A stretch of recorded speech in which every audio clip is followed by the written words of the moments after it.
1, 2, 3, kaboom!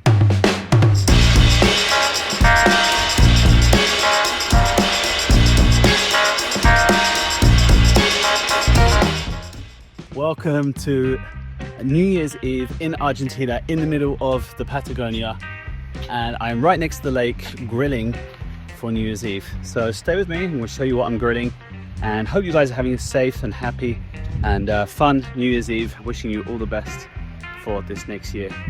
Happy New Year and happy grilling.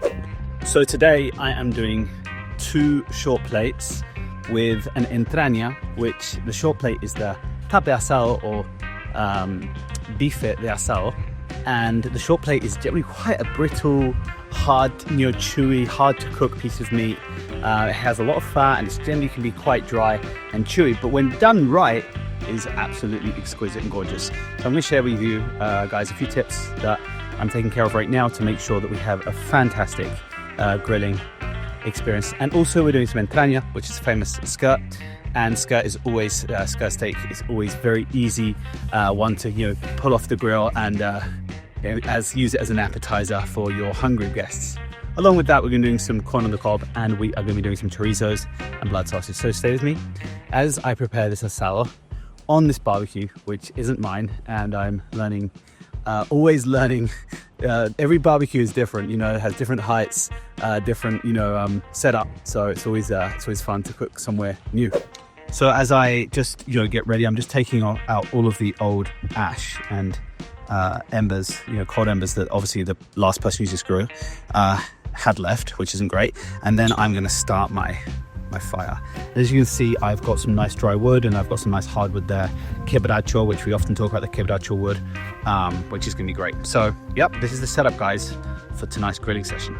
And all of you guys who know me, I always say a good grilling session, a good asado starts with a good fire. So invest in a good fire. Find fire as your friend when you're grilling. So get acquainted with building good fires and really getting going. So fire is going, and while the fire really gets going and we get some nice embers in our fire cradle, I'm just taking a look here at the grill, and as you can see, this one is in V, so different to my home grill, which is just a round, like a round circular bar. It also has like a fat trap here, which is where the fat drops into so it doesn't flare up. I'm not a big fan of this, as you guys know, but it is what it is. So I'm going to clean this all up just with a brush and with some newspaper, and then I'm going to start putting the embers under the grill to start getting it hot and heat it up before I put on the meat.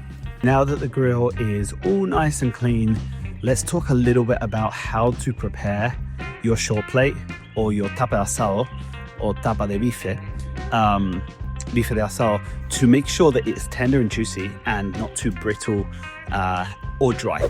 Okay guys, so what I've got here is 2 short plates, tapa de asados, and what I've done is I have marinated them in olive oil, a small amount of red wine, and a few spices. I'm going to share those spices right now. But the reason is that I want to keep them humid, as I have them out of the fridge for up to 12 hours before I put them on the grill.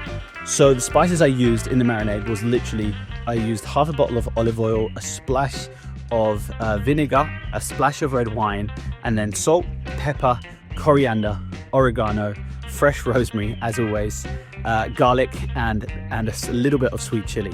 Now, you can kind of vary this. I like that marinade, and I leave it in that marinade for like 1.5 to 2 hours before the grilling process, but I do make sure I get the olive oil onto the meat as soon as I take it out of the fridge, so it keeps it moist as the meat rests before it goes on the grill.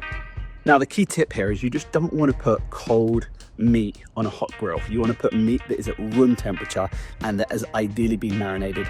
Now, this is just for short plate. As you know, I don't do a lot of marinated meat on Argentine Asado because of the quality of meat we have here, and also because of the type of grilling process we use, which is slow. Generally, you don't need it. But for this cut of meat, I've done a marinade. I've used some spices, some condiments, and it's going to be great. But it's really important that you understand the humidity factor and you understand the temperature of the meat is one of the key factors to succeeding at making this short plate really, really tasty. Okay guys, so we've got some embers under the grill. We're going to really wait until this grill heats up, and once it's heated up, And again, this is a fixed grill, so it's not great. I can't really, you know, adjust the height, and it's not the normal height I'm grilling at. It's about 25 centimeters against my normal 15 or 17 centimeters. So that's a little bit change up in grilling strategy today. But I'm gonna wait until it gets hot. And one of the cool things about this grill is that I can drop this lid and I can let it heat up while that fire steel keeps going. Now, once the grill is hot, we're gonna put it on the fat side down for around 60 minutes, 1 hour, max 1 hour and 10. Then we're gonna turn it over and keep it 30 minutes on that last side before we let it rest and slice it for serving. Okay guys, so after 1 hour and 15, I have turned over both pieces of meat, and I'm gonna leave them there. I've got the grill, again, the same heat, around, hold your hand over there for about 10 seconds. I'm gonna keep it there for another 45 minutes to max 1 hour, and then we're gonna take it off, let it rest for around 10-15 minutes, and then we're gonna serve it up. The chorizos are doing super well. They're actually probably ready to eat, but I'm gonna take them off when we take off the rest of the meat. It was at this moment that he knew he fucked up.